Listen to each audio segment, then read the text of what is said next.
yet to manifest. So we are going to watch today, as we are learning about the desire, and we have understood the desires and then the different types of desire that we build in our life. Now we are going to learn about conquering desires. So we are going to watch one of the video from the Supreme Pontiff of Hinduism, where we'll get to know about how to conquer our desires. Okay, so let's watch this video.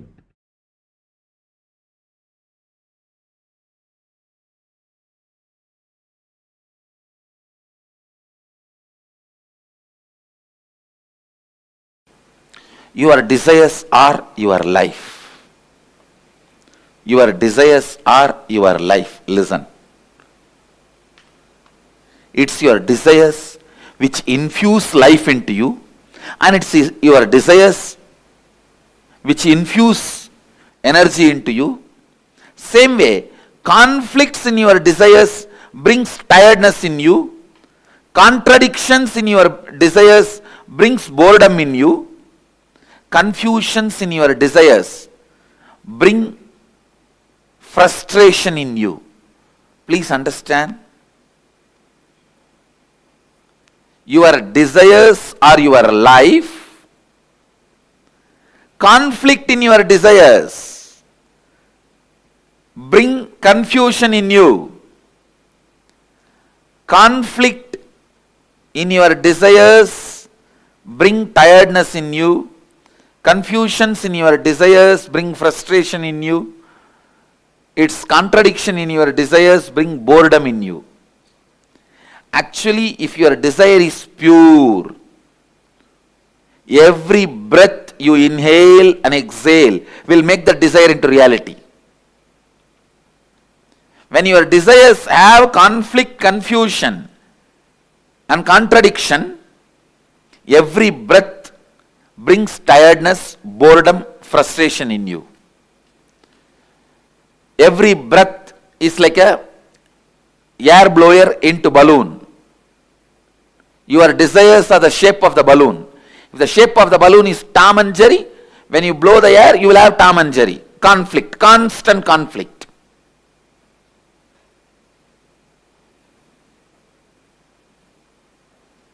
If the shape of the balloon is just round, when you blow the air into that balloon, you will have a round balloon. The shape of the balloon is tall. When you blow the air into it, you will see tall balloon. Your breath infuses energy into your desire. So the one and only thing you need to do in your life is not giving up desire, but removing the conflicts, confusions, contradictions in your desires. Please understand, renunciation is not giving up your desires, it is giving up conflicts, contradictions, confusions in your desire. One of the biggest mess up happened in the field of spirituality is wrong understanding. Renunciation means giving up desires. That's the worst understanding happened, or misunderstanding happened in the spiritual field. Raga means attachment. Araga means detachment. Viraga means renouncing the conflicts, confusion and complications of desires. You need viraga, vairagya. Viraga becomes vairagya.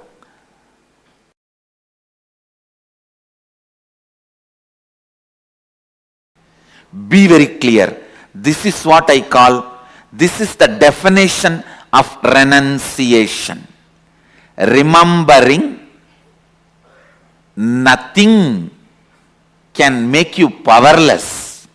Anything removed from your life cannot make you powerless is renunciation. Vairagya. Raga means feeling obsessed, completely overpowered by the desire. Desire is raga. Attachment is raga. Obsession is raga. Araga means detachment, hatred. Viraga means knowing very clearly whatever you think as even core of your life, even those things, if they are removed, you will not become powerless. You will not miss them. You will not become empty. You will not be disappointed. You are not going to become dead. You will even forget you had those things or beings as part of your life. Having this clarity is renunciation. Understand? Having this clarity is renunciation. I tell you, this clarity, when it becomes your strategy in your life, business is war, your living is war, relationships are war, everyone is in their own Kurukshetra. Understand? Kurukshetra has never ended. Everyone has their Kurukshetra. Let this be your strategy for your Kurukshetra. No one can win you. No one can shake you. No one can frighten you. Be Vedanta Kesari, the lion of Vedic strength. I tell you, because I have applied this strategy, I applied this cognition in my life again and again and again, and I saw I always won the game. I always won the game.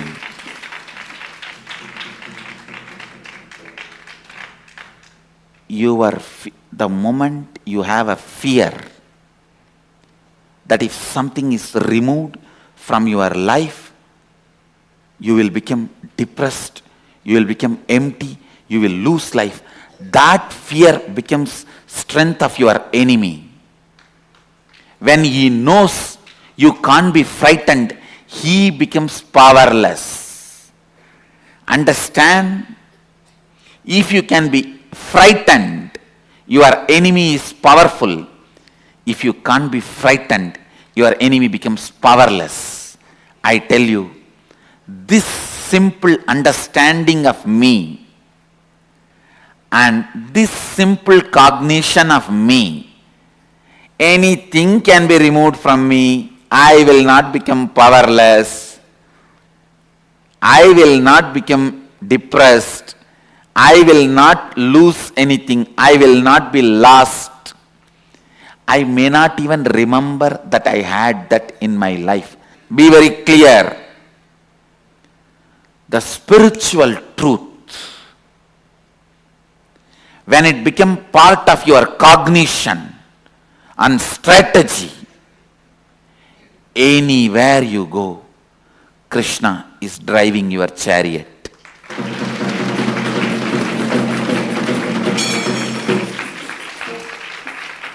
Understand? Internalize just this one truth.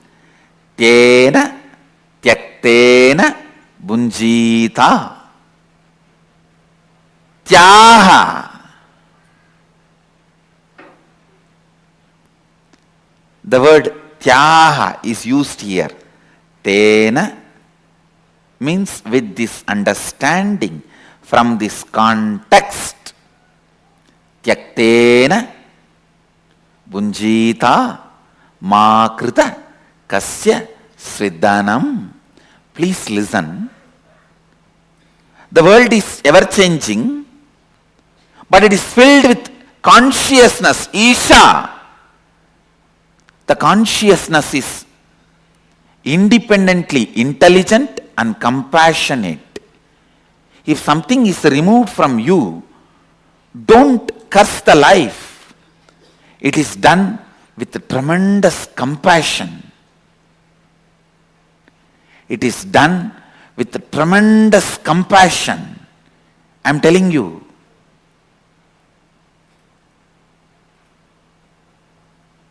Here, Upanishads are declaring you to do tyaga, renouncing, you to renounce with this context of Isha Vasyam Idagum Sarvam Yatkincha Jagatyam Jagat. Means, world is changing and it is established in changing and it is filled with consciousness, Sachidananda, which is intelligent, truthful, blissful and compassionate. I tell you, a blissful being will always be compassionate being. When you are blissful, you will see all the good things, best things comes out of you.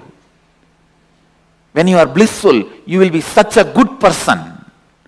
Only when you are frustrated, you will express all bad qualities, violence, cunning strategies. A blissful person is always compassionate person. Isha, consciousness, independent intelligence, which has its own will, functions out of pure compassion. So understand, renunciation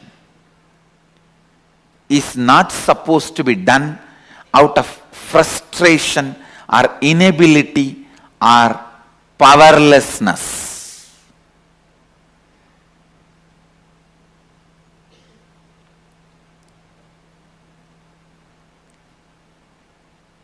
Whenever anything was removed in my life, I always saw life is only making me pure and it is celebrating itself through me. It is providing opportunities to reinvent myself. Understand? When life removes something from you, it is providing opportunity for you to reinvent yourself.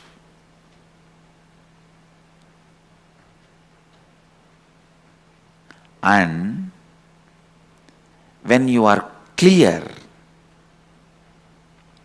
that nothing can frighten you, nothing can make you lost, nothing can put you in powerlessness and depression. And I also want to tell you, you will understand exactly who is the exact enemy.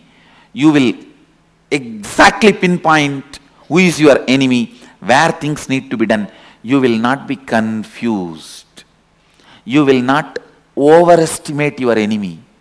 When you are frightened, you overestimate your enemy. Because you overestimate your enemy, you become powerless. Because you become powerless, it becomes easy for your enemy to destroy you. It's a vicious circle. And I am telling you, when you are clear, you will not be lost. You will not become powerless. Just have this one word in your throat all the time. So what? Keep this as a mantra. So what?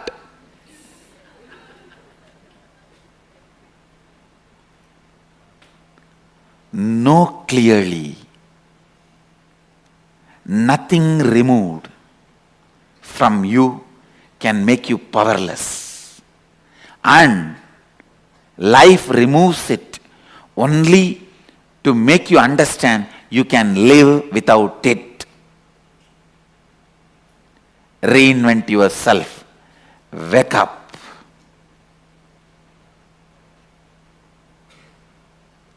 Please understand,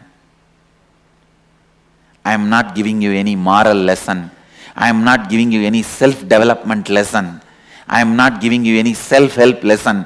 I am least interested in all of that. I am not even interested in you. I am interested in truth.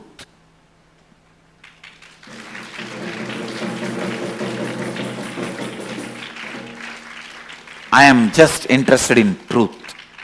I am singing it. Whoever wants to catch it, catch it.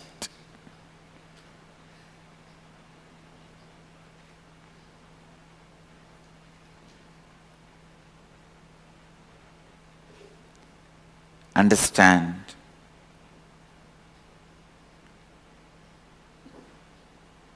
This one truth. Internalize. Internalize. Internalize. Today's homework for all the satsangis. List out 10 items which you really thought if it is removed, you will be lost, your life will collapse, but it was removed. Not only you are living your life now, you even forgot you had that once in your life as part of you. And I guarantee you will have 10 things, either persons or things or place, at least 10 things will be there. Pen them down and put it in your Facebook as a status. Pen the 10 things down, put it in your Facebook as status. With your own understanding of today's satsang, you paraphrase it. Now whatever I shared, you paraphrase it and put these 10 things which was part of your life, which you really felt if it is removed, you will collapse. But now it is not there in your life, and not only you have not collapsed, you even forgot that they were part of your life at one time.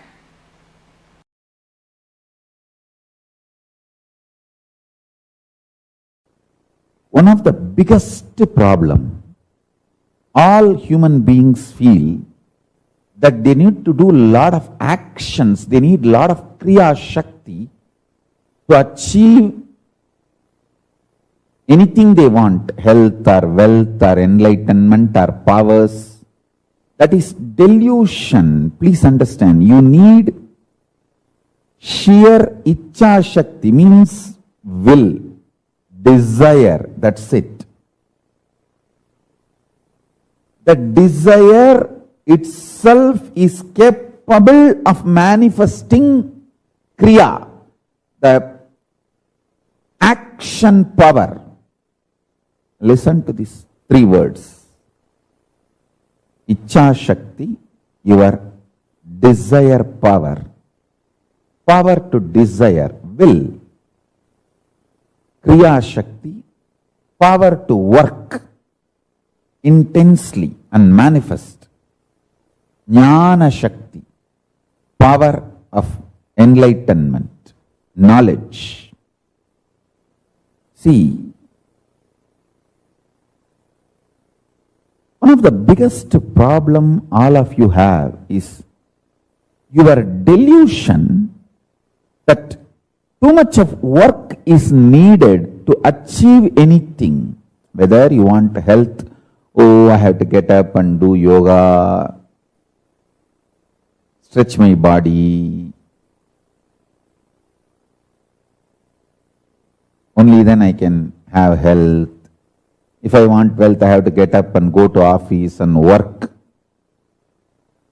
like a dog, day and night. Only then I will have wealth. First of all, you don't understand, no dog works.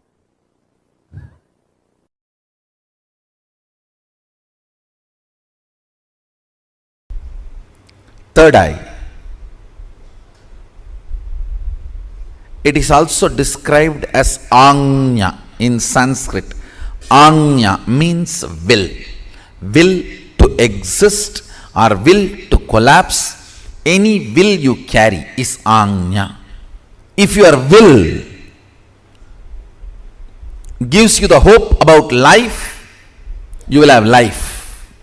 If it gives you hope about death, you will have death. Anything you decide with your will, you manifest that. Understand, every breathing you do, you are giving life to your will to manifest. Every rupee you spend, you vote for that. If you are spending 1 rupee on pizza, you vote for pizza and its future. If you spend 1 rupee on Coca-Cola, you vote for Coca-Cola and for its future. On anything you spend money, you vote for it. On any idea you breathe, you make that into reality. Your will, what it carries, hope or hopelessness, right or wrong, good or bad. Listen carefully. Right or wrong, good or bad, hope or hopelessness, whatever you carry in your anya, in your will, you are breathing life into it continuously. You are giving life to it. That is why I am saying your anya is the most sacred spot in your life. Your anya is the most sacred space in your life. What you cherish in your anya matters. What you cherish in your will matters. Let me repeat once more. Listen intensely.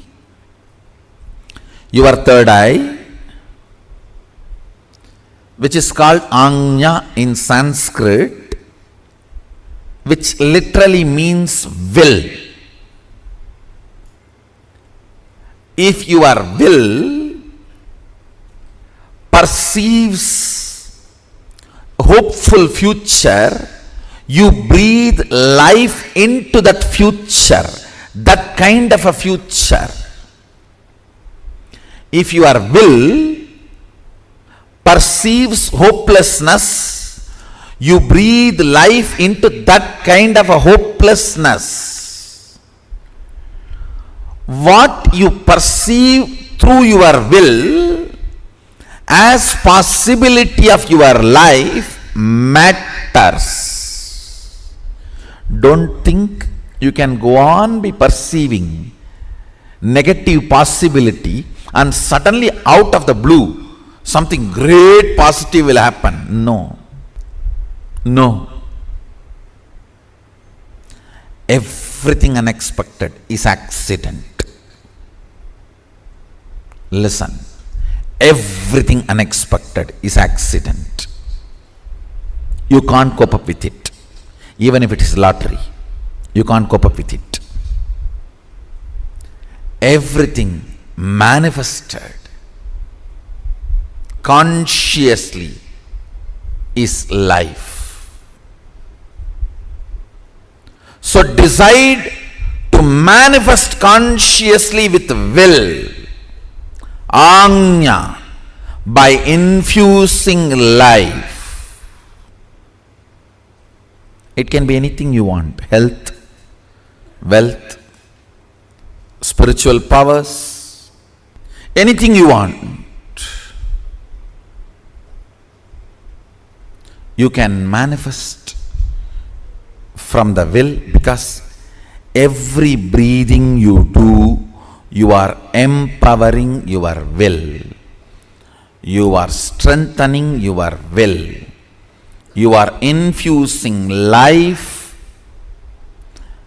into what you are carrying in your will. Understand? If you pick up a pen and paper and just write without thinking much about your future, first 7-8 lines which is there, the tip of your tongue, tip of your hand, tip of your mind, that is will. That is what is your will. Understand? I am giving you the tip to find what is in your will. If fear is what opens up first, that is what is in your will. You need to seriously complete it. If confusion is what is there in your will, the first 4 or 5 statements are all about confusion. That is what is there. Seriously, you need to complete it. Otherwise, with every breath, you are giving life to it. Unplanned, without planning, spontaneously, what is there on you. When you manifest, if you pen down what is there, that is what is actually in your will. You are giving life to it constantly. Beautifully Sadashiva describes about this Ajna and its power. More and more you think about your body and mind, the power of Ajna goes down. More and more you think authentically, responsibly, it manifests as what you want. More and more you look at the cosmic principles, the energy of the Ajna goes up. Listen. More and more you think of your body, mind, the energy of the Ajna goes down. Cunningness, constantly thinking about you, makes the energy of the Ajna go down. Understand? Constant remembrance. Listen carefully. Humbleness is not thinking yourself as a less. No. Thinking about you less.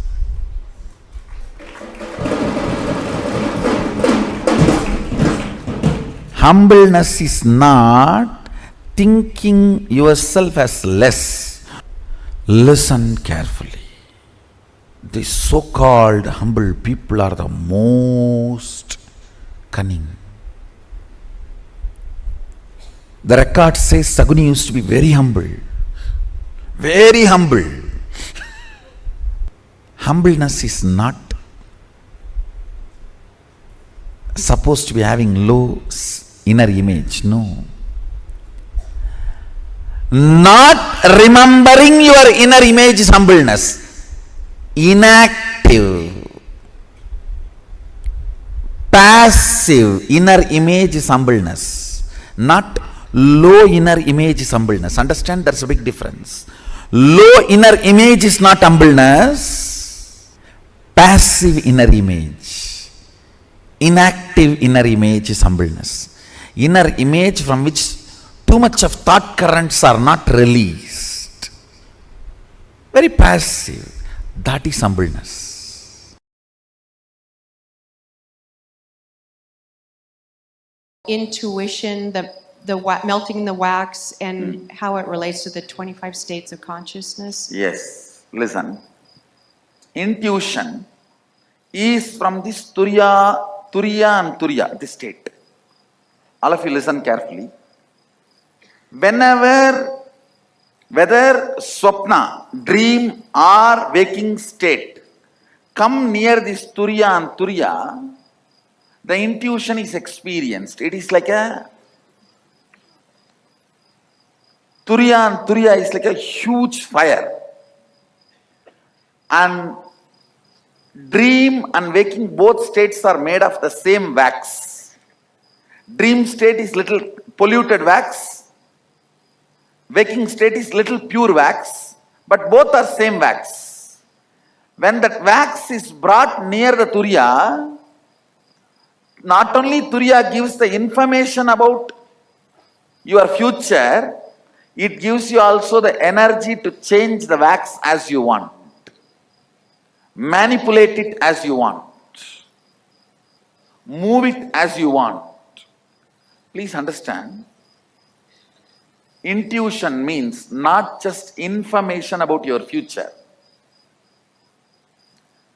Ability to change as you want and execute it without effort. All these three put together is intuition.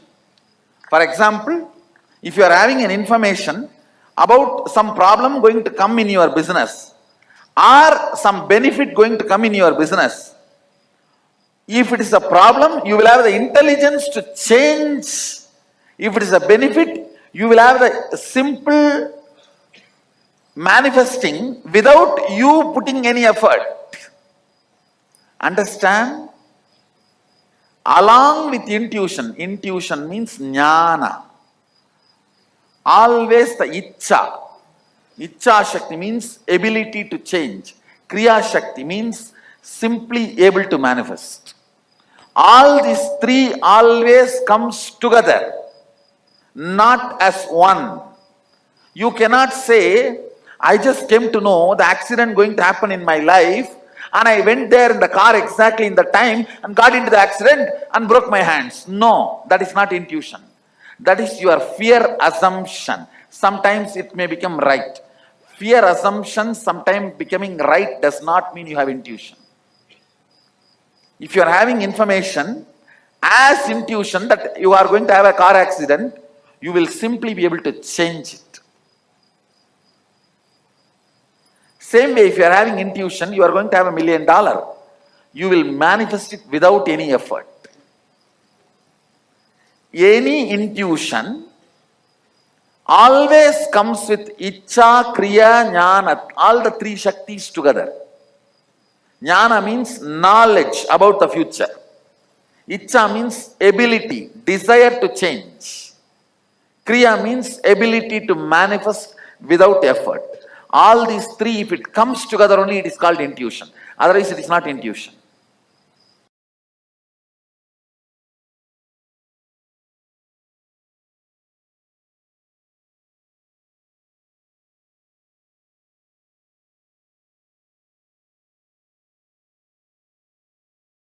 Yes, Nityananda everyone.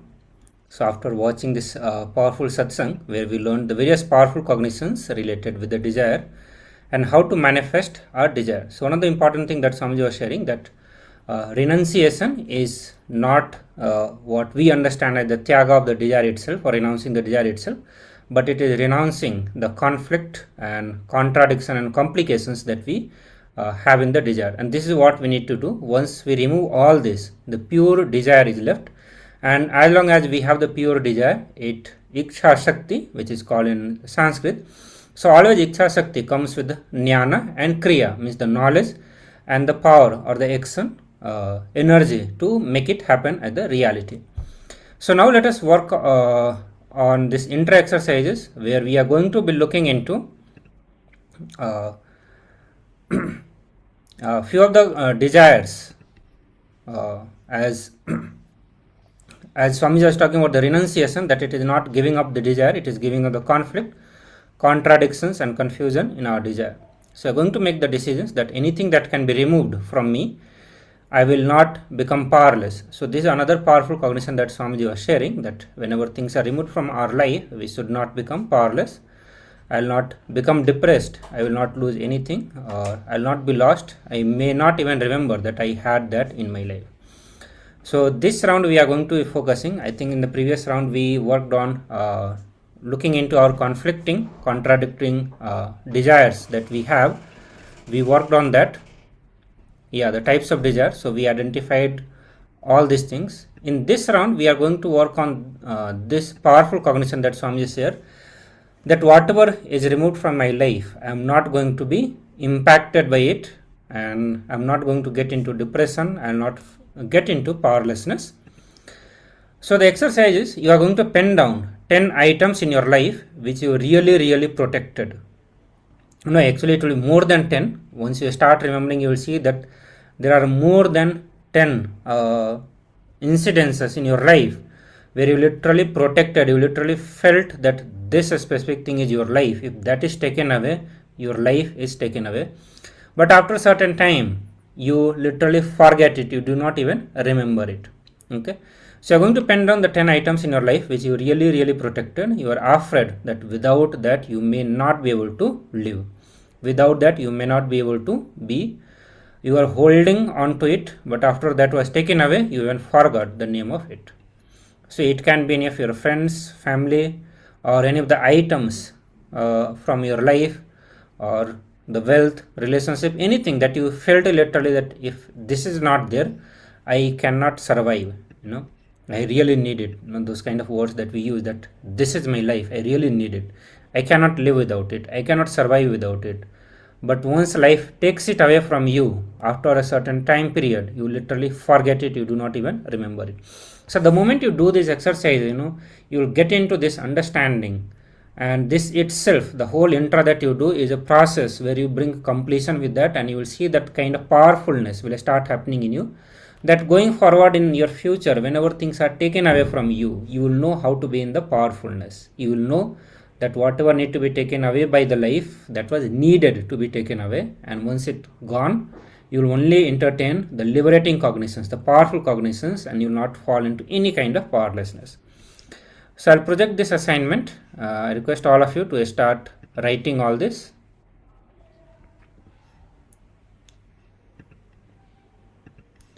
So just 10 items you have to figure out. There will be more than 10 once you start remembering. But right now you just figure out 10 different items. And at the same time, actually, I will request some of you to start sharing that. The moment you share, you will see, yes, it's not just you, but everyone everyone involved here, or everyone who is present here, will see that everyone's life will have the same story. Literally, you will feel like, this is my life, this item or this person, it can be boyfriend, girlfriend you had, or any other kind of relationship that you had, or the money, or many times even the gadgets. We get so much attached to the gadget, we feel like literally this is life. If this is taken away, I won't be able to survive. And you will see that this is the reality with every single individual. Every one of us feel that if this is taken away, my life is gone. But when life takes it away, after a few days, not even few years, after a few days, you literally forget it. So all of you, please start writing.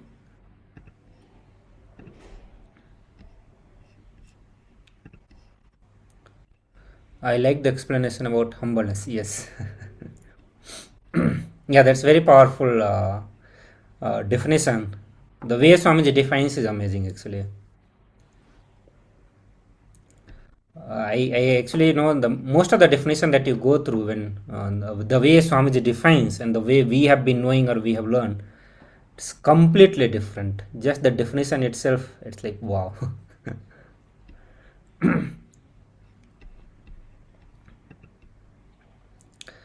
So also, if any other powerful cognition that you imbibed, just write it in the chat.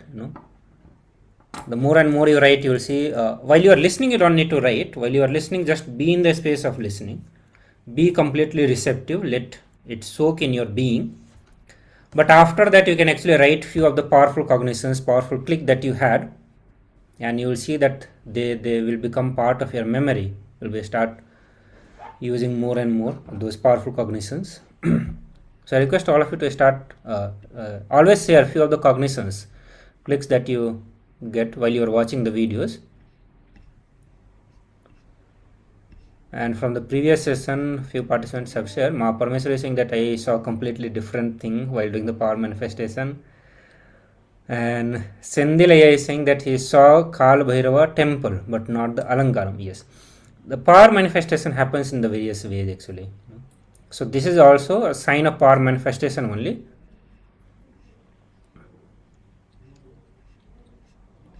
And I was actually projecting Kal Bhairava deity itself. Yes. So please continue. We'll have few minutes for this.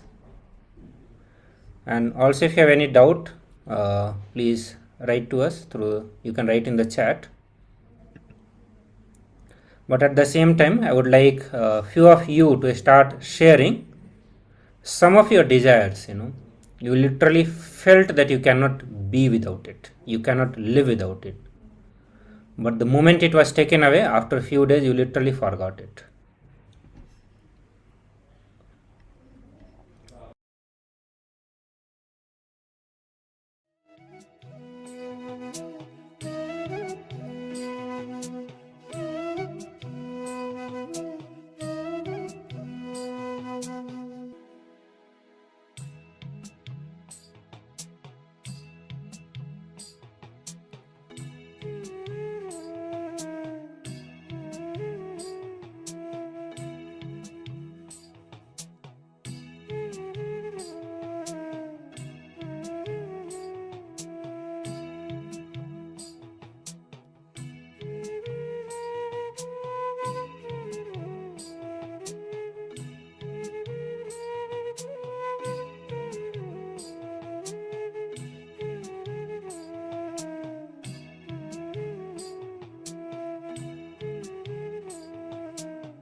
Yes. Nitano, everyone.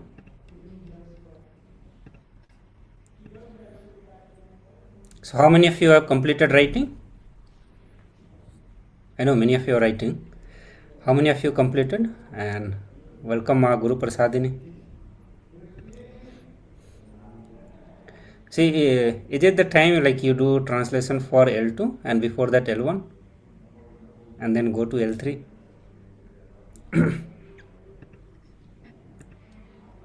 Nityanandama.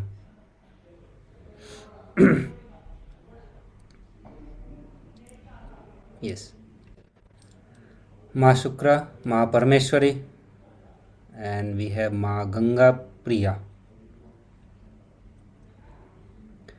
and Ma Parameshwari Priya. Yes, Ma Shukra is waving hand.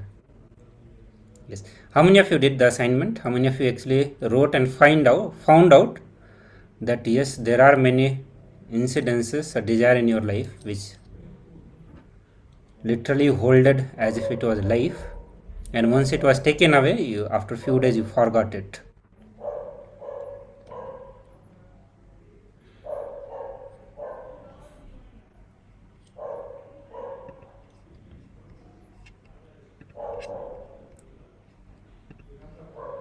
Okay.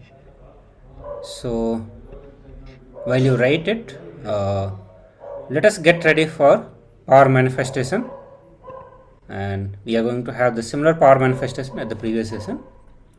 We are going to manifest the power of breath dimension.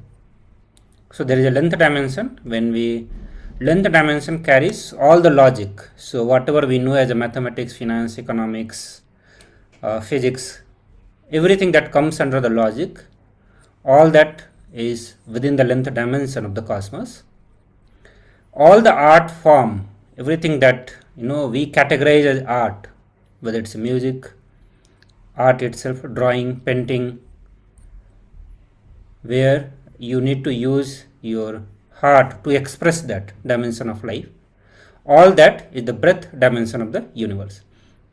So once you start manifesting the power of breath dimension, all those qualities you will simply manifest. It will become easy for all of you to manifest that. And this is what today we are doing. We are manifesting the power of breath dimension. So let's get ready. I will again be projecting one picture for all of you to scan through your third eye and draw it on your paper. So please put the blindfold.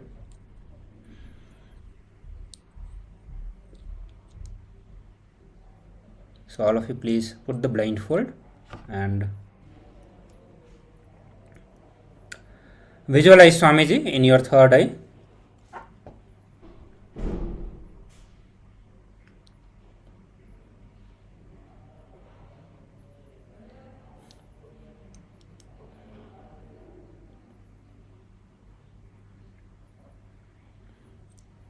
Yes.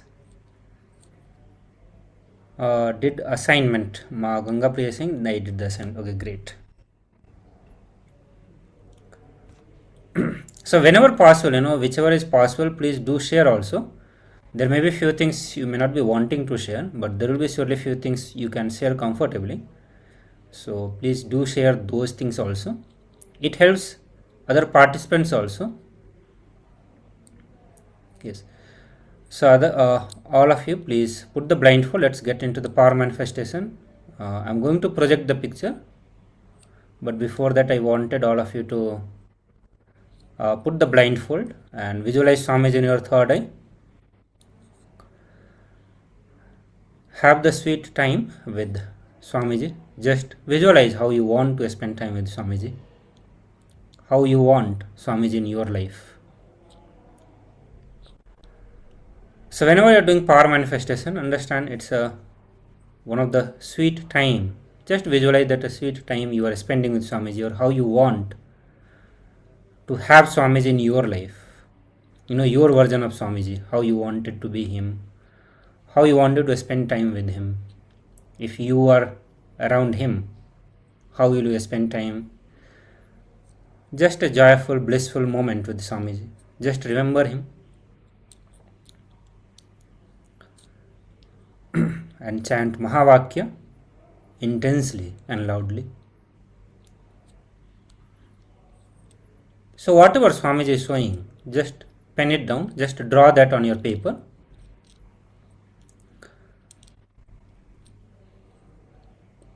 So I'm going to project now. I hope all of you have put the blindfold. Yes. So now I am projecting the picture. Also, Ma Parameshwari is sharing that I changed countries, changed work, living places to liquid, a lot of health issues, people. So I'm still living and life goes on. I had the fear or pain, but continuously I always knew it is nature of life. Be able to live without things in my life, because from get lost or thing gets taken away. Okay.